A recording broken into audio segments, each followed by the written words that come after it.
ನಮಸ್ತೆ ಪ್ರಿಯ ವೀಕ್ಷಕರೇ, ನಾನು ಎಸ್ ವಿ ಚಂದ್ರಕಲಾ ಶಿವಮೊಗ್ಗ.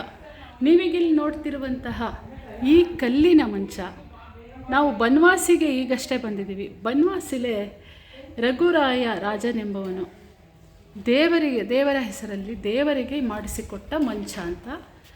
ಇದರ ಒಂದು ಕಲಾತ್ಮಕತೆ ಹೇಗಿದೆ ಅನ್ನೋದನ್ನು ನೋಡಿ.